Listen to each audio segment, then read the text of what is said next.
Okay, we discussed the feedback by looking at return ratio and asymptotic transfer function formula. We derived the asymptotic transfer function formula, and we saw that there are really three terms that determine the overall transfer function. So there's a h infinity, which was the exact, which was the asymptotic term, and then there were two correction factors, the return ratio and the direct transfer. Now, one of the interesting things that happens with feedback, probably one of the reasons that people use feedback a lot in electronic circuits, is the change in the impedance levels.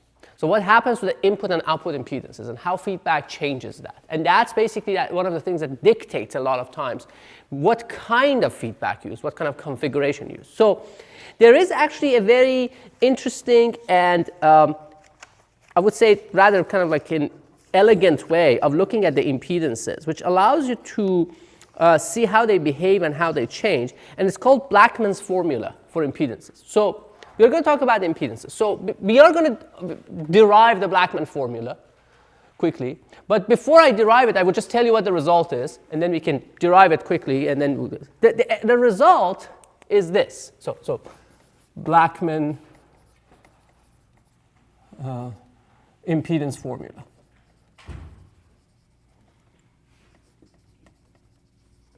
So Blackman formula says the following, says that the impedance of a port in a feedback system is the impedance of that port when the source of interest is null. Basically, when k is equal 0 for the source that you use for calculating the return ratio, times 1 plus t short divided by 1 plus t open. Now, what do we mean by these terms? T short is the return ratio when that port of interest, the ports we are trying to calculate the impedance for, is shorted. So this is the return ratio when that port is shorted. And this is the return ratio with respect to the same source when that port is open. And this is the impedance you will see at that port when that source is zeroed. Basically, k is set to 0. Right? And we'll see this in more details, and we'll do examples of it next. But just so this is the result we are going to derive. I'm just telling you what the result is first. So this is called Blackman's formula. Now, how do we derive that? Where does it come from? Well, if you imagine that you have a system, you have this picture, right, of a ui and uo, an arbitrary input and arbitrary output, and somewhere in the circuit you have an ua, and then you have some sort of a source. I'm showing it as a current source, but it can be a voltage source. And then you apply a different current to produce an ix to calculate the iy. And this is GUA. In general, when it's multiplied by k, it's KGUA. Right? So you apply it when you calculate return ratio, for example, you null this input, you apply an ix, and you see what comes back for iy with a k equal 1. And when you want to null it, you set k to 0. So this is what we did before, right?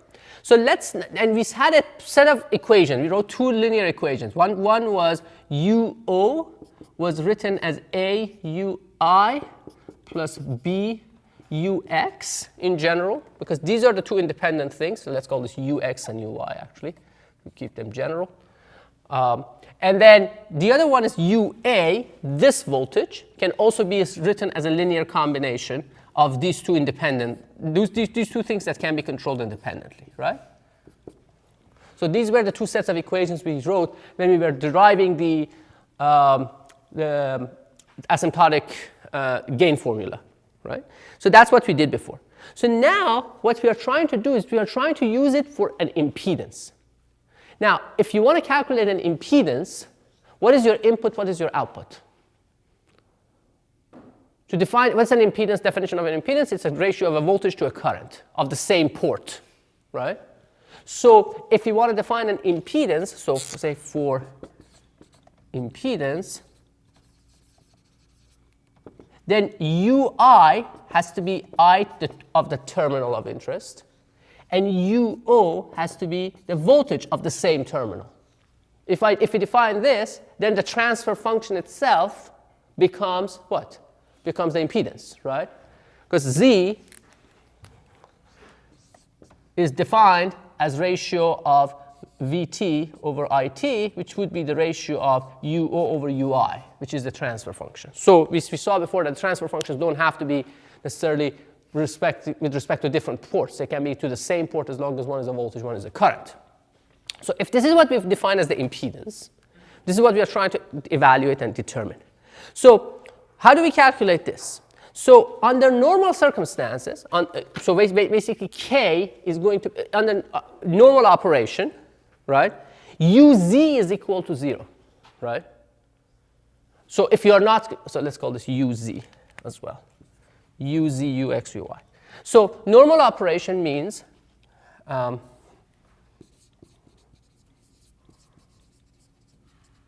that Uz is 0, which basically means that Ux and Uy are equal,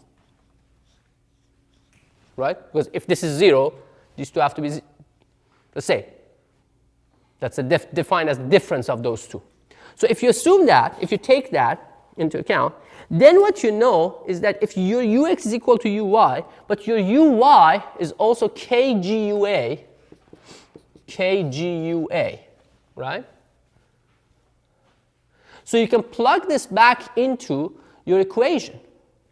You can actually plug that into this equation and express this, for example, as Uo being A Ui plus B, or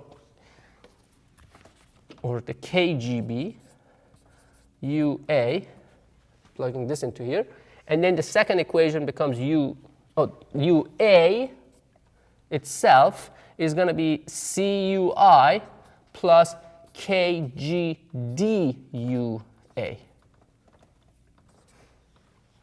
Right? So we can easily see that we can eliminate UA between these two and find a UO over UI, which would be the impedance, which is what we're trying to calculate, right? We're trying to calculate UO over UI to find the impedance. So we're trying to find an expression for the impedance to determine what that is. So when we do that, it's basically just from this one you can calculate what UA is in terms of UI. You move this term to the other side. You get UA is C divided by 1 minus KGD times UI, right? And if you plug this into this equation, what you will get is that you get UO equals AUI plus KGBC over 1 minus KGD UI.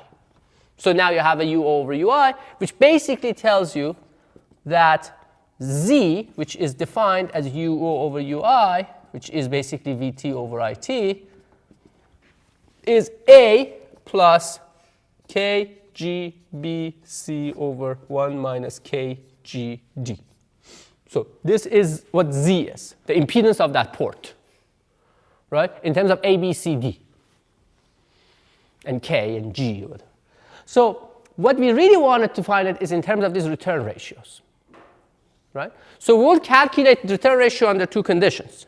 We'll first calculate the return ratio when UI. What do these conditions mean in terms of the parameters we have? What does an open terminal mean, for example? T open. If you look at T open, what does that mean? If you look at T open, it means that the terminal you're looking at, whose impedance you're interested in, is open. What does an open mean in terms of I of terminal and V of terminal? If I say it's open, there's one of these things that's set. I of t is 0, right? There's no current. So that means that I of t is 0, which basically is the same thing as say ui is 0, right? So if you plug ui equals 0 into this equation, what do you get? So this and these two terms would be 0, right? So what you will get is that you get uo is AUI and UA is CUI. I'm sorry, the other way around. These are 0 terms. BUX and dux. Because these are the terms that are 0. Okay, fine. So it says UO is BUX. What is UX? Well, UX is whatever it is. So what do we do with that? What are we interested in?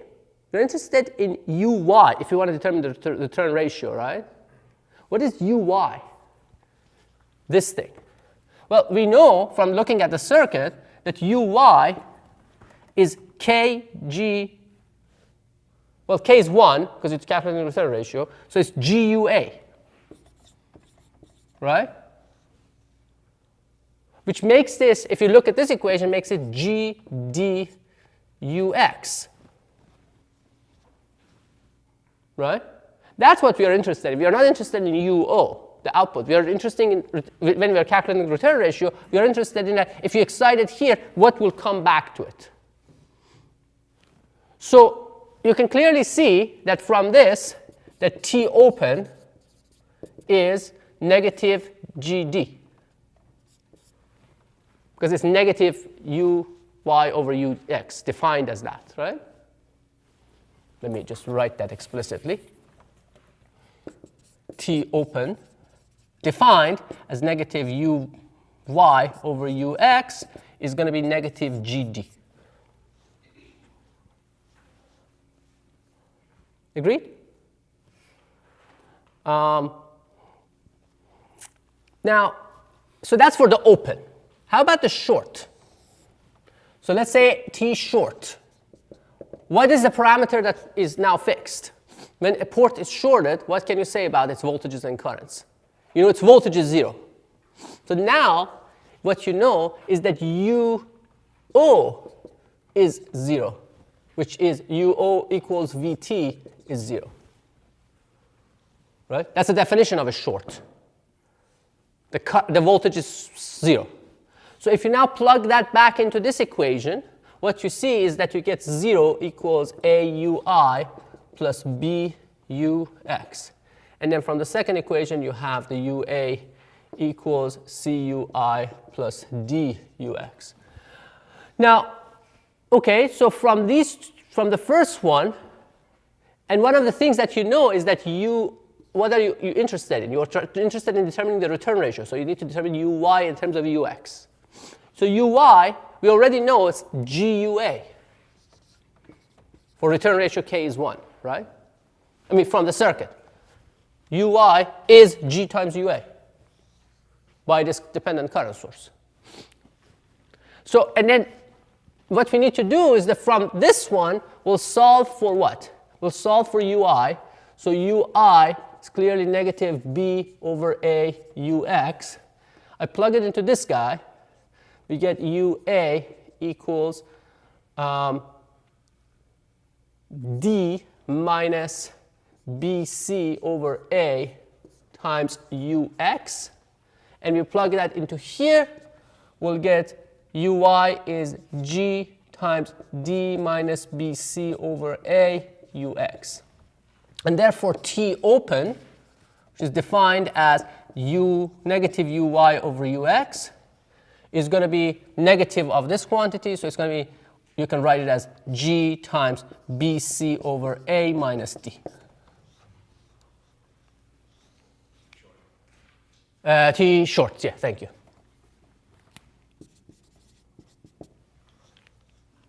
Right? I mean, basic algebra. There's not. I mean, just we are doing the derivation of this equation. That's what we're doing. Okay, so that's for that. We calculated those two, and then what is the end result? So let's see. So remember, we had the impedance calculated here in terms of A, B, and C, and D, right? And under normal conditions, you have to do it for K equals 1, right? So the impedance we are really interested in, Z, is this with K equals 1. So it's basically GBC over 1 minus GD. So look at these two. So we are trying to identify these terms in them. So the terms that are of interest to us are this, and Z0, right? Which we calculated, which we have here. Now, what is Z0, by the way? So that's Z. But from this equation, we can also calculate Z0. What is Z0? Z0 is Z when K equals 0. That's the definition. Which is simple, right? Because you look at this and you set K to 0. What do you get? A. So what that tells me is that if I want to get that equation, for example, I have to factor A. So if I factor A out of this equation, what do we get? Z is going to be A times 1 plus G BC over A divided by 1 minus GD.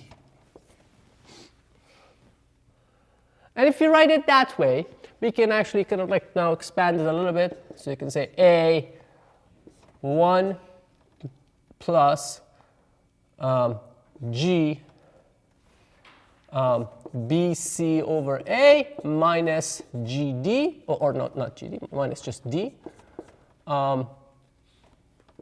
divided by 1 minus GD.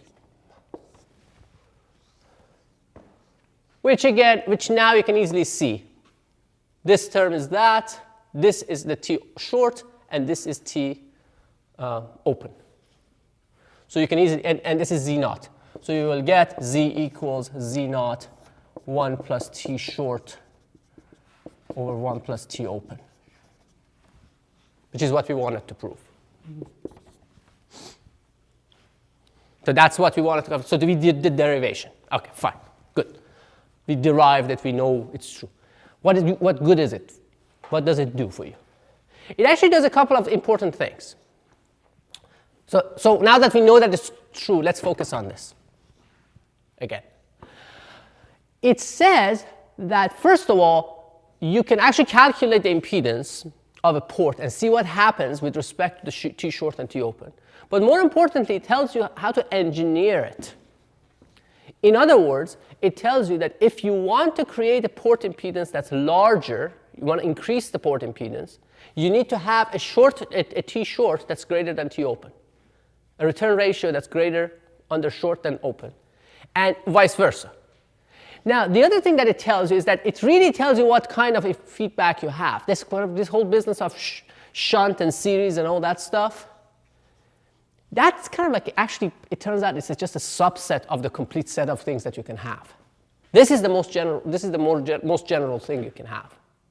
Now, you can have ports that, I'll give you later on examples of dual feedback systems and all those things, that you can have a combination of two different kinds of feedback fighting each other in terms of port impedance. And you can get some interesting results from that if you want to do interesting things with that. But how do we know if something is short or how is shunt or series? Well, we kind of like pan-waved a little bit around the picture. So, well, yeah, look, this is where the currents are adding. Sometimes it's obvious, and sometimes it's not as obvious, right? This is the answer. It's more shunt than series if this T open is larger than T short. So we can actually think about it this way. So I'm going to write this again.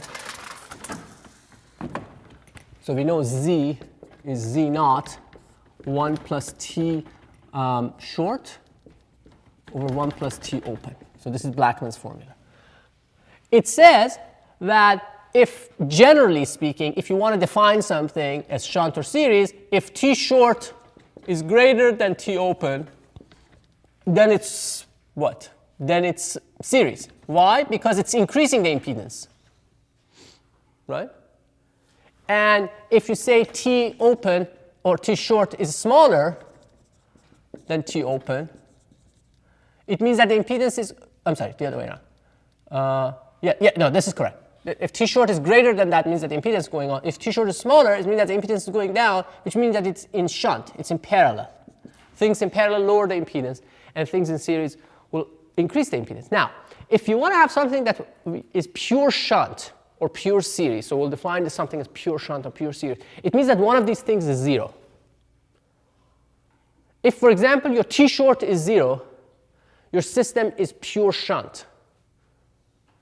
And if your T open is 0, then it's pure series. Now, you can also imagine that as a function of frequency, these things can change. So in fact, you can actually create a situation where for a range of frequency this is true, and if another range of frequency this may be true. And in that case, you basically means that you have a complex and compound feedback network, which basically goes from shunt to series. And that's perfectly fine. Because what it really, these are arbitrary, the shunt and series business. What is not arbitrary is a number. What is my impedance as a function of frequency? And how it changes with frequency. That is something that's unambiguous. And that's why we are not making a big deal really out of shunt and series. I'm just telling you that because a lot of people do, so you need to be able to communicate with them. Okay, so that's for that. So let's do a couple examples to see how this is applied. Because I don't know about you, but I learn only by examples. Let's do a simple one. Let's start with an op-amp. Let's take an op-amp in the non-inverting, in the inverting configuration. So we are all probably familiar with this. So you have an R1, you have an R2, V out, V in, and then this is ground. So now we are assuming that the op-amp is not really that ideal, meaning that it's still a good op-amp, but it has an internal input resistance, Ri, and let's say its output, and it has a finite gain of, so let's call this Vi, AVI. That's driving the output for now. So we want to actually find the, let me just clean this up a little bit. So it's a dependent voltage source AVI to ground here. So what are we interested in? Let's say the input impedance. Let's say we want to know what the input impedance is. R in, or an input resistance in this case for now. How do we calculate that? What do we know what the input resistance is? Let's use the Blackman formula to determine this and see how it's behaving. First of all, but before we use the Blackman formula and say, what do you think the input is? Do you think the input is shunt or series?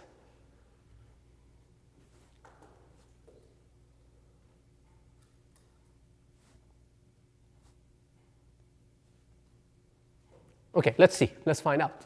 Let's see what it is. And we'll see why it can give you a little bit of a pause in a second. Okay, so we are trying to calculate the input impedance. Let's apply Blackman's formula. So how do we apply Blackman's formula? Yep, we put a K here. Let's make this KAVI. Right? AVI. And so we can calculate different things. So if you set K to 0, we have to calculate Z naught, right? Or R in 0, right? So if you calculate R in 0, let's say R in 0, that's like Z in 0, like Z0, right? When we set K to 0, what is the impedance we see? That's pretty straightforward to calculate, right? Because if K is 0, this voltage source is 0, which becomes what? A short circuit. So this becomes a ground, so you have R2 to ground in parallel with Ri to ground in series with R1. Right? So it's R1 in series with the parallel combination of these two, because this is grounded and this is grounded.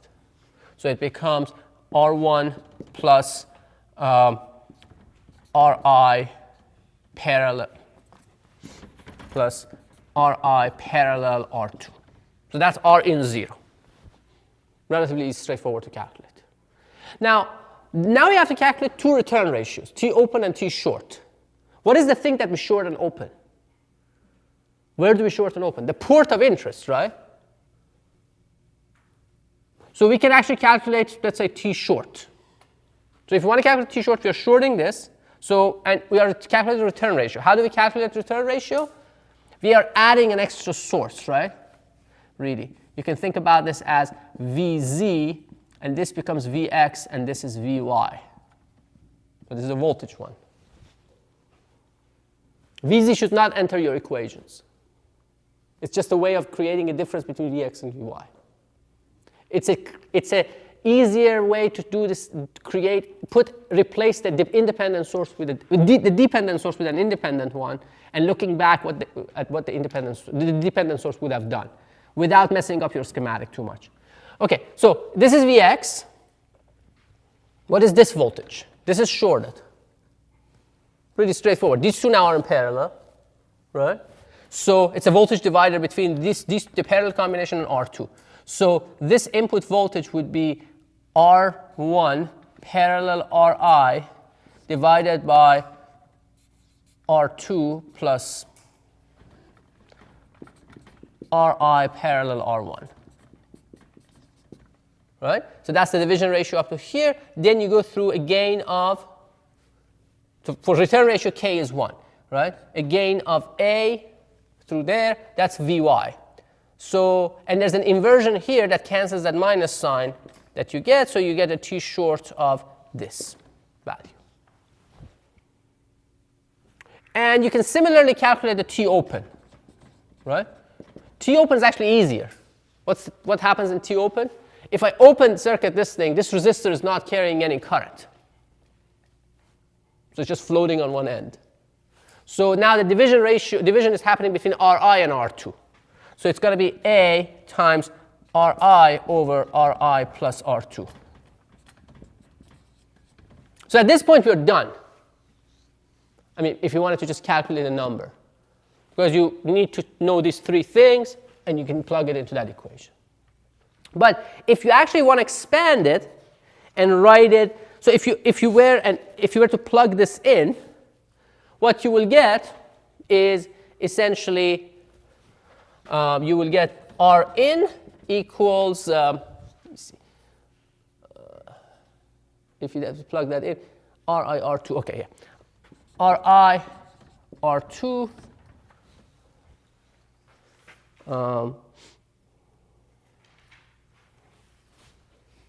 get R1 plus, so Rn is R1 plus Ri2 plus R2 plus 1 plus A Ri. Yeah. So this is what you will get if you put them in and simplify the equation. Which should not be that surprising to you, right? First of all, let me ask you a question. Is it shunt or series? Well, it's not pure, right, for sure, because both T open and T short are non-zero. So the question is that which one of these is larger?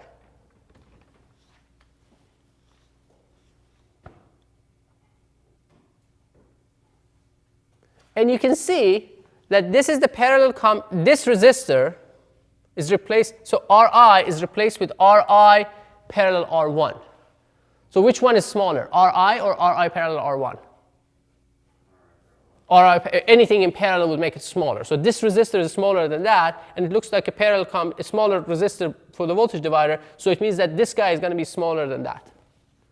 Which means that T short is smaller than T open, which means that T short is smaller than T open, so it means that more shunts than a series, at least at low frequencies.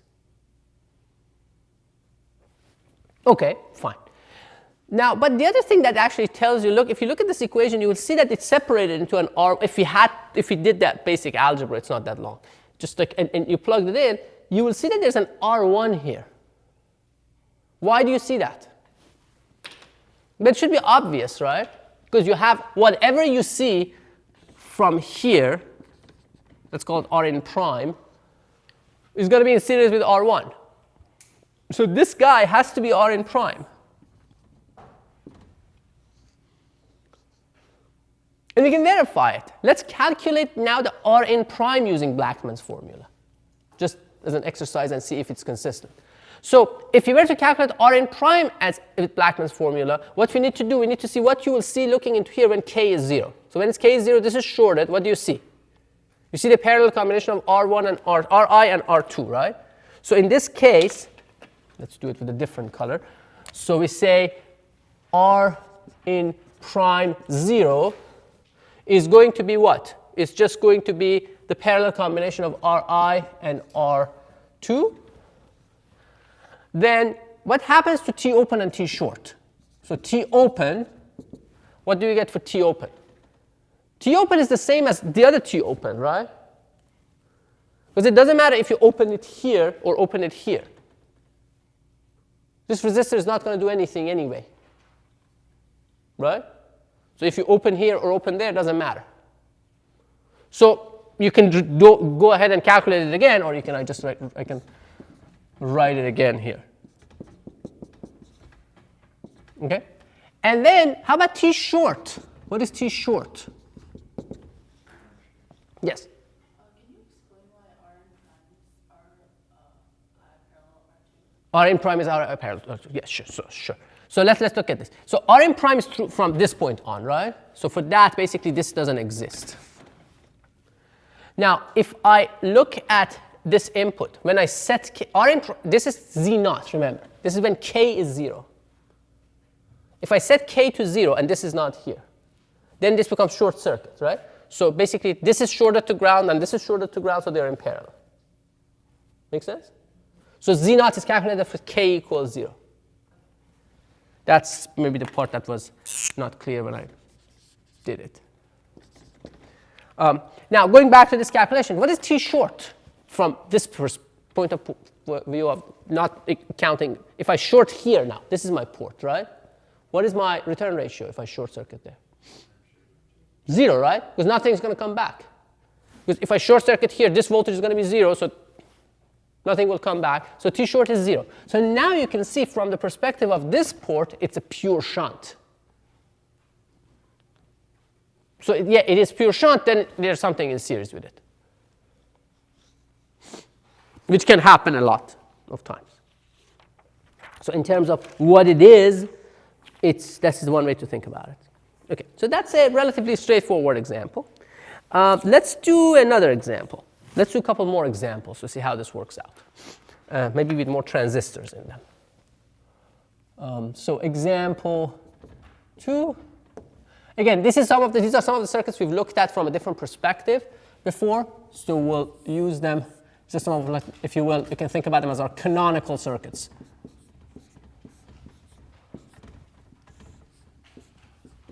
Oops.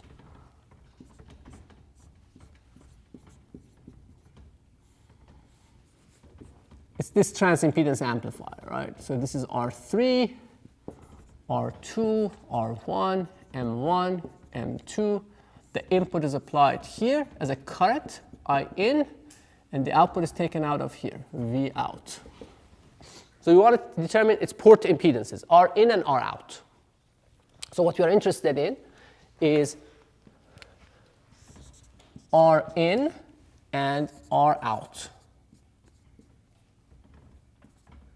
Again, let's try to see if we can anticipate or guess what kind of feedback it is and what we expect to see at least. That's quite important. Because when you're designing, you have to come up with a topology first before you actually do the numerical analysis. And in that sense, you need to think about what is this topology doing, or is it what I'm expecting? Would it do anything like I want it to do or not? So how about the input? Is the input shunt? Is in shunt or series? Are you adding currents or adding voltages at the input? There's a current source through the drain of this guy, right? There's a GM, right? And then there's this current source, right? So you're combining currents. They're in parallel, right? So they look shunt. They look like shunt. And we'll see if it's not or not. I mean, if you're in doubt, you can always verify it with Blackman, right? Now, then the other thing, how about the output? It looks shunt too, because it's just sampling a voltage and all those things, but we'll see if it's a shunt or not. I mean, or is it a pure shunt, or is it like a hybrid compound shunt or something? Okay, so now when you do this, again, remember, the way we do these things is not, we don't set parameters to 0. We are picking a source and saying we are manipulating or modifying that source. So what we are doing here is that we are saying that this guy, if you remember, we looked at the T model for that. We said this is the way this thing looks like. RM2, IS2, this is IS2. And then it goes to whatever it goes to. So when you're calculating return ratio, you say, look, I am adding a coefficient k here and playing with that k. So it wouldn't affect the Rm or things of that sort. They will remain what they are. What this does, it basically just changes that element and modifies it. Okay, so now if you have that as k, let's start with Rin. So first thing we need to calculate is to calculate Rin 0, right? Rin 0, which is basically when k is 0, what is the impedance at the input? When k is 0, you're basically killing feedback, right? You're killing the feedback. There's no feedback path anymore. There's no active feedback path. Right? So then what is the impedance you will see looking into that node? You see the output impedance of this guy, and then you see the Rm2 to ground, right? You're looking up, you see Rm2. Looking down, you see Ro1. We are, in these things, we are just ignoring Ro1, Ros, unless we have to take it into account. Because right now, obviously, we don't have to, because it's Ro parallel Rm. It's Rm. Okay. So it's Rm2. So Rin is Rm2. That's simple. Now, how about T short and T open for the Rin? So T short. If I short circuit here, what is my return ratio? The way I calculate my return ratio, the way we calculate return ratio is that we put this guy, we set k to 1, and we put this Iz here. So this is Ix, and this is Iy. Right? If I set an Ix in motion, what Iy would I get if if this point is shorted to ground? If I short circuit this to ground, no current would flow through this resistor, right?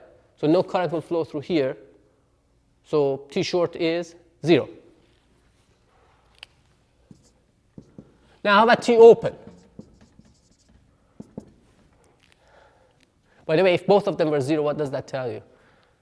You have no feedback anyway, right? Because you have no return ratio under either of those conditions. And okay, so T open. When it's open, it's in this case, it would be the regular return ratio of this thing. Okay, so if this is Ix, Ix is being current divided between R3 and R1 plus R2, right? So we did calculate this return ratio before, but just like writing it down quickly, maybe I should use my color code judiciously. So T short was 0, and then T open is now, okay, so if this is Ix, it gets current divided between R3 and R1 plus R2. So you get R3 over R1 plus R2 plus R3. That's the fraction of the current that will flow in this direction. That times R1 produces this voltage, right? So there's an R1. And then that voltage times GM1 produces this current, which would be the same as this current if it's open, right? So there would be a GM1. You can write as GM1 R1. So that's our return ratio. I mean, we should be getting comfortable doing these return ratios on the fly, as opposed to writing every little thing. And if you're not, though, you can always go back. You can always fall back on doing the calculation. So Zin, so if this is the thing, so Rin is simply Rin 0, or Rm, you can write it as if you prefer, Rm2 divided by 1 plus T open. Now T open is that. And if T open is large, this is going to do what to the input impedance? Is the input impedance lower or higher than the original value? It was Rm, right? So it's lowering it. First of all, this is a pure shunt, because T short is 0, right? But from a practical standpoint, from a circuit design perspective standpoint, what is this doing? Is this a good circuit for what? That input is a good meter for what? Is a good measure. It measures what well? Rm, to begin with, is not typically a very large resistor, right? Rm is a small resistor. But now it's even making it even smaller. So is it a good voltmeter or is it a good ammeter? It's making it a better and better ammeter, right? It's making it a good thing to measure current.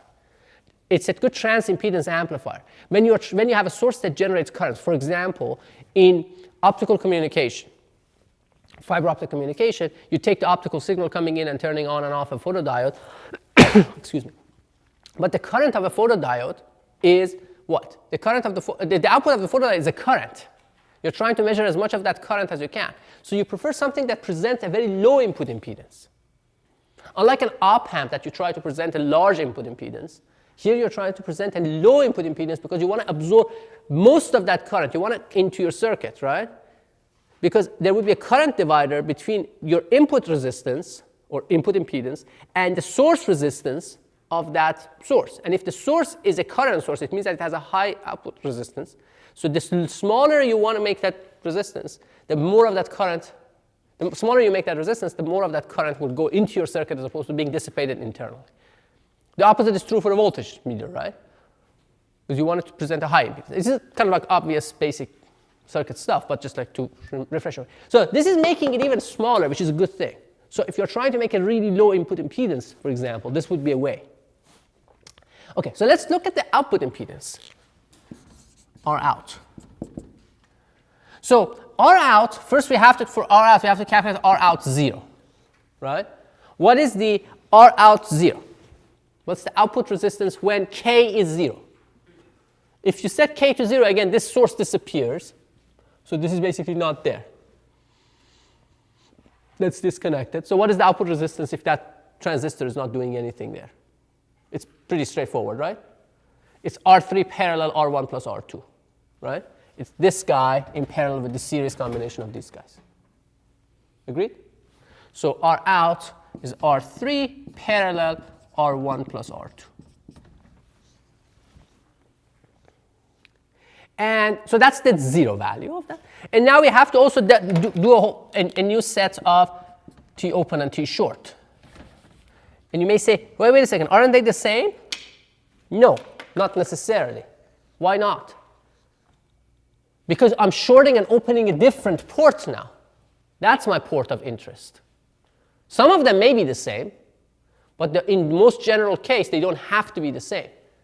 Because it's a different port I'm shorting and opening. So, and let's see. So if I do a T short, well, in this case, they actually happen to be the same, I think. But they are not generally the same. And we'll see cases where they're not the same. So if I do T short, what do we get? Again, if I short circuit there, nothing will return, right? So the return ratio is 0. Because I've killed everything here. So everything is killed here. So this voltage is AC ground. Doesn't move, so it's going to be 0. And then T open. Now T open is the same also because this is open and that was open to begin with. So this is the same as that T open. But again, this is not generally true. Because it's a different port you're shorting and opening. But since both of them in this case have a T short that's 0, both of them are pure shunts.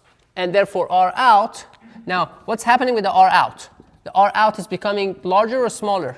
It's also becoming smaller because it's also pure shunt now.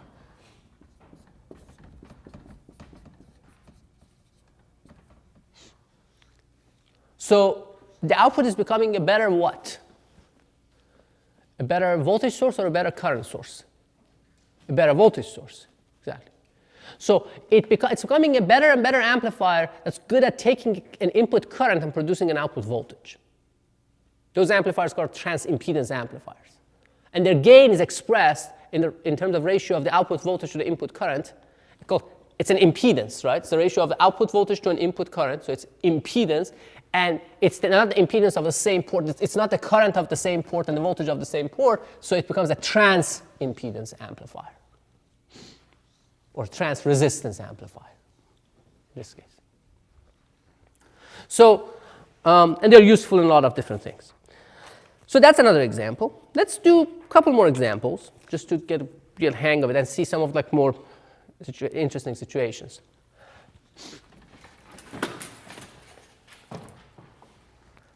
So let's see, let's say This example is another one of our examples that we did before.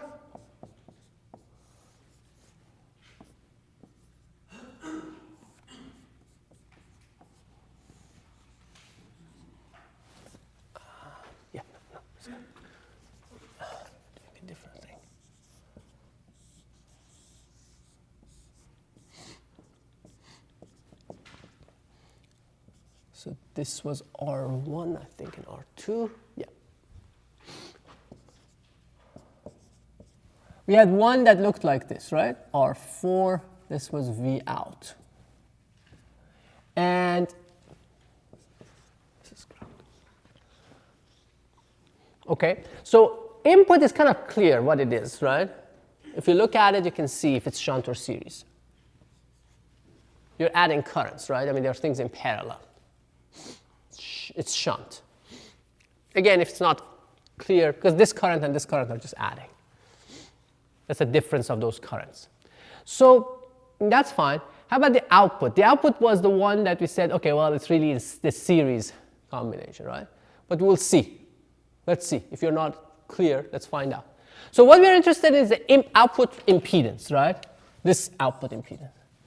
But again, if you can make your life easier, make it easier, like the op-amp situation, right? Because you can easily see whatever impedance you see from here is going to be added, and R1 is going to be added to that, right? So you might as well calculate this and write that plus R1, make your calculation simpler, and also get a better understanding of what's what. So the same thing here. We know whatever is going to be here is going to be a parallel combination of R4 and whatever you see looking down here. Now, whatever you see looking down here is going to be the one that matters, because R4 is going to be just R4. So why don't we just do that? Why don't we just look at that instead? Instead, say, forget about R4. I mean, R4 is going to eventually be there. And assume it's like this, and find what is the output impedance of this thing. Now, here, obviously, we have to look at RO of the transistor. Otherwise, you just have something that's floating. Let's call this R out prime, because we took R4 out. And we're interested in seeing what the output impedance of this thing looks like. So for us to understand that, we really need to look at the small signal model. So for this case, we will draw the small signal model quickly. So what you have for this one, for M1, I will use the pi model, GM1 V, whatever, V1. And then you go to R3 to ground. Here, we'll use the T model. IS2, IS2. But now I have to put the RO in there. RO2. And this is the port at which I'm looking. And then I have a, oops. Have this guy coming down. This is providing an input to this one. This is your I in. This is your V1. And this is R1 and R2, something like that. And we are interested in this R out prime. We want to see what is this R out prime due to feedback. Again, we are trying to understand what it does. So let's set the, so first thing we need to do, we need to put some sort of a K. So we'll pick this source closer to the input. K, and we set K to 0, so basically it makes this current source 0, which basically open circuit, removes this current source. So this voltage is going to be 0, right? If you do that. So it's a grounded gate. So the gate, this gate is AC ground, if we set K to 0. So what you see is just the output impedance of this stage with this resistance, with this source degeneration. And we've done these things before extensively. All right? So now R out 0, R out prime 0, is going to be just the output resistance of what you see here, which is basically RO2 times 1 plus GM2 R2, the resistance here. This resistance wouldn't matter because it would not be carrying any current in the absence of an input, because that's how we are calculating these R outs, right? When we are calculating that R out prime, you're nulling this input. So it's going to be that. So that's the case when if you kill the feedback, that's the output resistance you will see, which is the nominal output resistance of this stage as a common source with a source degeneration of R2. Okay, now the key question is what is T open and T short? What are the T open and T short? So let's calculate those. So now let's say starting with T short.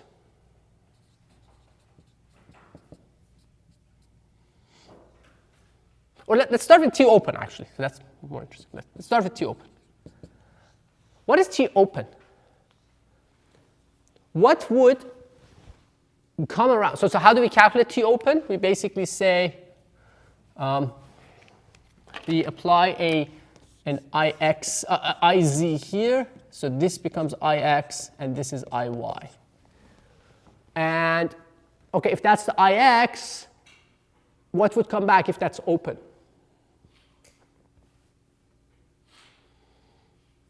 So the question I'm going to ask you is that, well, we know this current is 0, right? Because this is going to be 0 no matter what, because that's a gate current. Because that current source forces those two currents to be equal. So that's going to be 0. My question to you is that what is this current? If that upper part is open.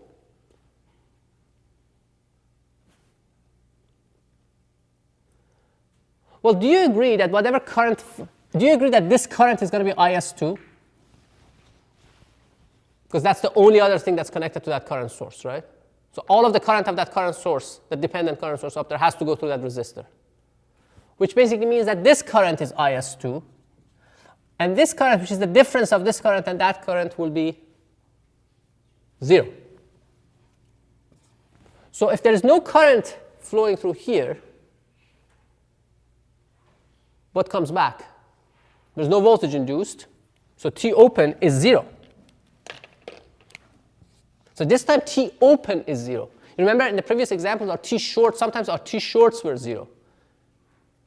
When we shorted something, it became 0. And that's basically a sign of pure shunt.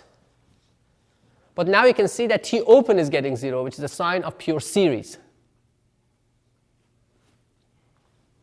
Right? It's a signature, essentially, of a pure series.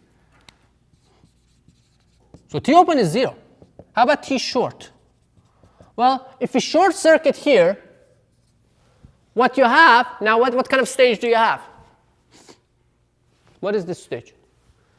It's a typical follower, right? It's a source follower. It's a common drain.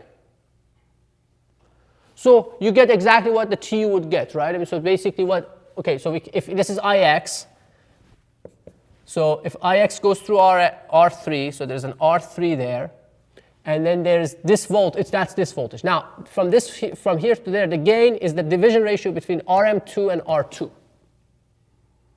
So it would be R2 divided by R2 plus RM2.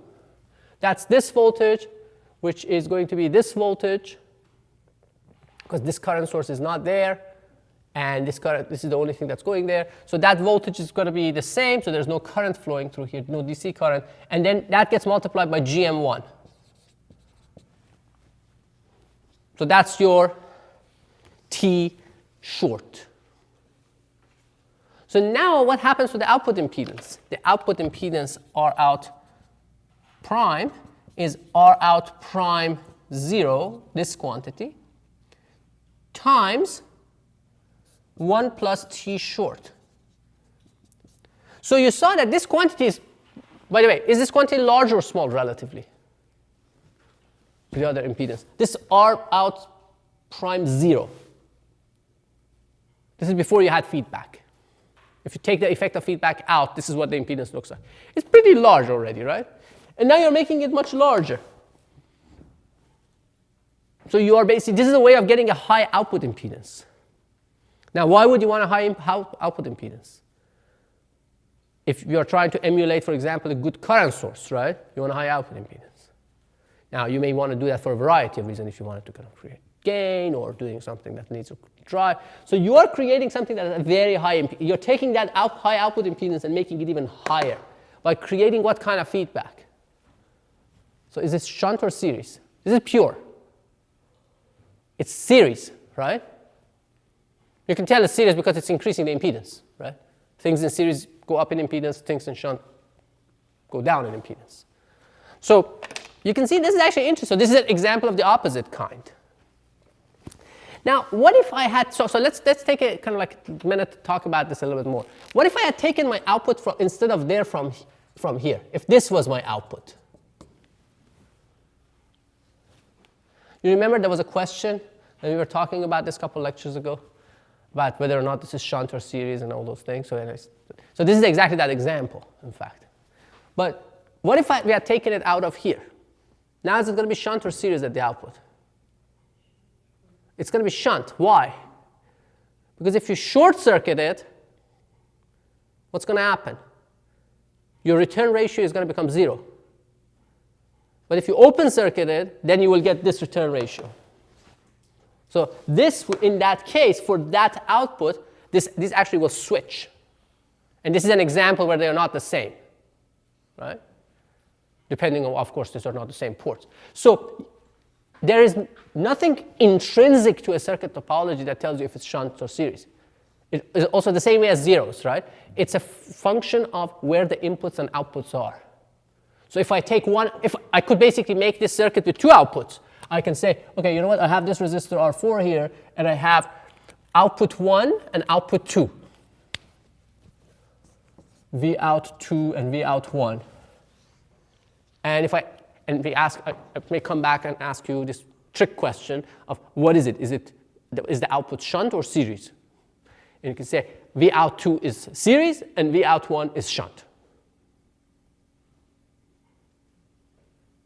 Right? And this is an example that demonstrates that, because for that output, well, this is the other way around. I mean, it's 1 and 2. So for that 2, for V out 2, we know that now T open is GM1 R3 R2 over R1 plus, oh, I'm sorry, R2 plus RM2, and then T short is 0. So in fact, this is pure series and this is pure shunt. Does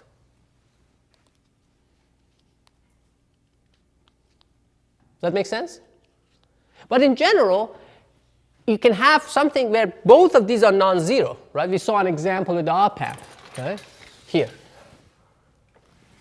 And yeah, it's a compound thing. It may be a little bit more shunt or a little bit more series, depending on how things are connected.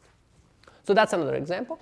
Let's do one last example, rather kind of quickly. Oh, before we do the last example, so let's actually look at this stage that we talked about. We can look at this look at the simulation results and some numerical values.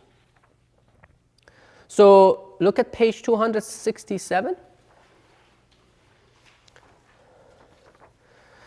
So what you see here is that this is basically simulation of the amplitude and phase of the impedance for this stage for certain values. So for example, this is for R1 of 900 ohms, R2 of 100 ohms, and R3 of 5 kilo ohms. And what you calculate for R out is that it's 203. If you do use this expression that we derived, you will calculate 203 kilo ohms as the output impedance. And when you simulate it, it's actually, in this case, you will get 203 kilo ohms at low frequencies. What we've done here is a little bit more. We've also shown it for some values of CGS and CGD of 50 femtofarad and 20 femtofarads. And you can see that the frequency behavior also, you can see that it holds up to a certain point, but of course it drops because now the capacitors kick in. So this behavior is completely predictable. Now, so that's for that. Now let's do it all of these examples that we've done so far are low frequency. Let's do a very simple, small, high frequency, one that actually takes a little bit of a high frequency effect into account.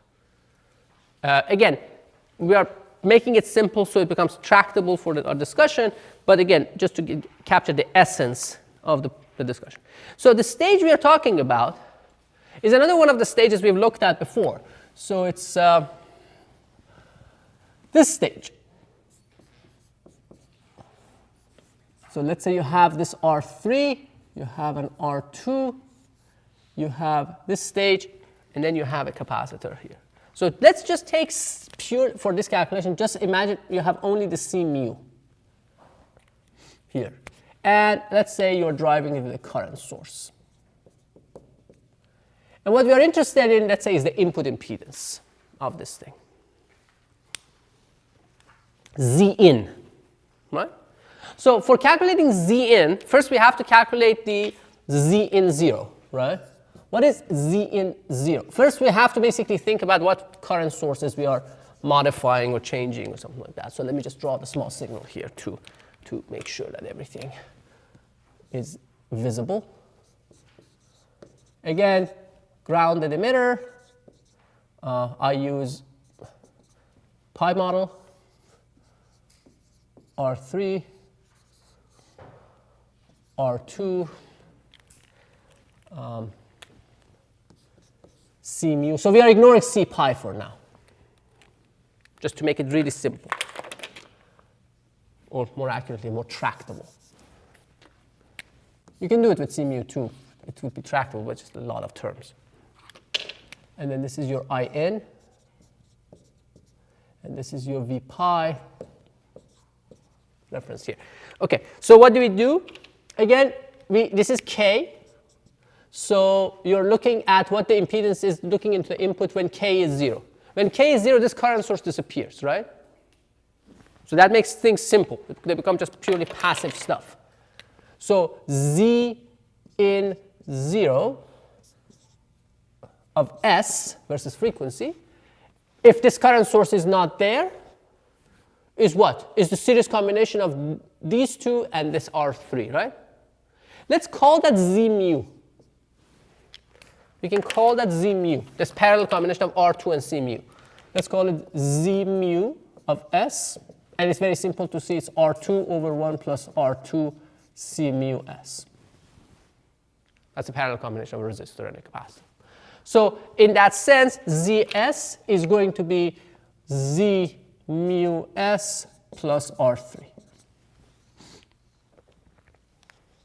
If you're really keen on, oh, I'm sorry, I forgot one thing.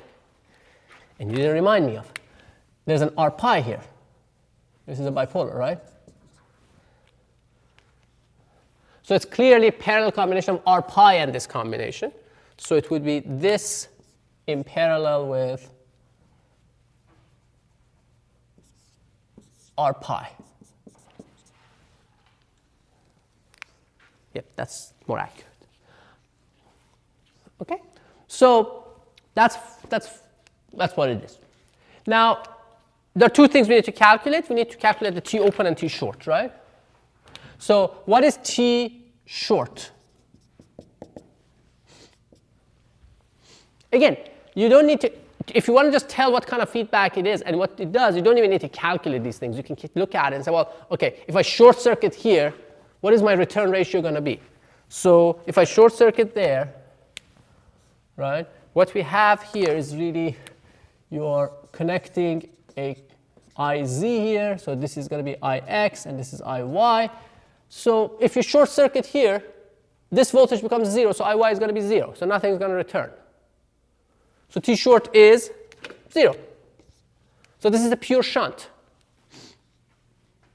We already know it. So T open is the return ratio of the circuit. Of course, this is not going to be there for that calculation.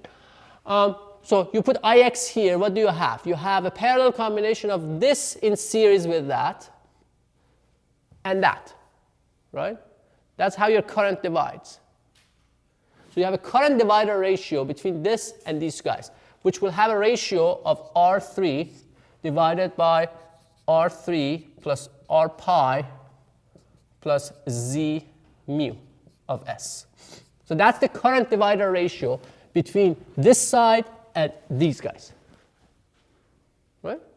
So that's the amount of fraction of the IX that will go here. That gets multiplied by R pi, right,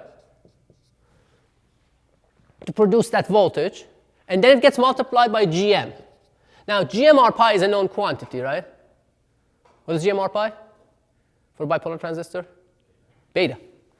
Because R pi is beta over GM by definition. So this is beta, and that's what this current IY is going to be. So that's your T open. Now we can take this and plug it into here and do a little bit of a manipulation, and you will get something that looks like this. You will get, I'm just going to write it this way. You will get some Rn times 1 plus tau z s plus 1 over tau ps. And again, it's just basic manipulation, algebraic manipulation. Rn is going to be R pi parallel R2 plus R3 divided by R pi plus R2 plus 1 plus beta R3. And then tau z is going to be C mu R2 parallel R3. And tau p is going to be C mu times R2 parallel R pi plus 1 plus beta R3. Something. Okay? So that's what you get. So what you see is that you will have a 0 and a pole. Your T will have a 0 and a pole, and then you're adding, so what your overall impedance is going to be, I'm sorry, this is actually not, this is not the T. So I wrote the wrong thing in the wrong place. So that's T, but the Z itself, the impedance, that was the impedance, what I wrote there, is going to be Rn 1 plus tau Zs plus 1 over tau Ps. So if you take this and use the Blackman formula, which is basically tells you, so you're using this T open, that's what you will get eventually. So that's the impedance using Blackman's formula and this T open. Okay, so that's what it is. And you see that the impedance has a 0 and a pole, according to this. So it means that it starts from one value and goes down to another. So now let's look at the numerical results for this. So go to page 268. So what you see here is two plots. One is the dotted plot, and the other one is a solid plot. So what we have, the dotted plot is the simulation with just C mu. And what you can see clearly, you can see that there's a pole and then there's a 0. Because it starts from some value, it drops down, and then it becomes flat. And you can see the phase is also starting from some value, going down and coming back up. So there's a left half plane 0, a left half plane pole. And then if you add the C pi, you will see that now you add a second pole and a second 0 in the transfer function, in the impedance function. And you can see that that's basically the solid line, what you see over there. And again, this is a numerical value done with certain values for C mu and C pi, and it matches pretty well. I mean, the Rn that you calculate and the Rn that you simulate are almost exactly the same in this calculation. So the calculation is 140 ohms low frequency, and the simulation is 140 ohms. And the poles are calculated to be 953 megahertz and simulated to be 950. And 167 megahertz is calculated, 170 megahertz is simulated. They're very, very close, as you expect. Okay. So these examples should give you a sense of what the essence of the Blackman formula is, right? The essence of the Blackman formula is that you can actually evaluate the impedance of a port in terms of two return ratios and the impedance of that port when the source that you use to calculate these return ratios is set to 0. And it's a way to decide what happens with the impedance. Does it go up or down, and how much? And that's important when you're designing things, because you will know how to increase an impedance of a port or how to decrease that using the feedback if you need it to. Any questions? All right.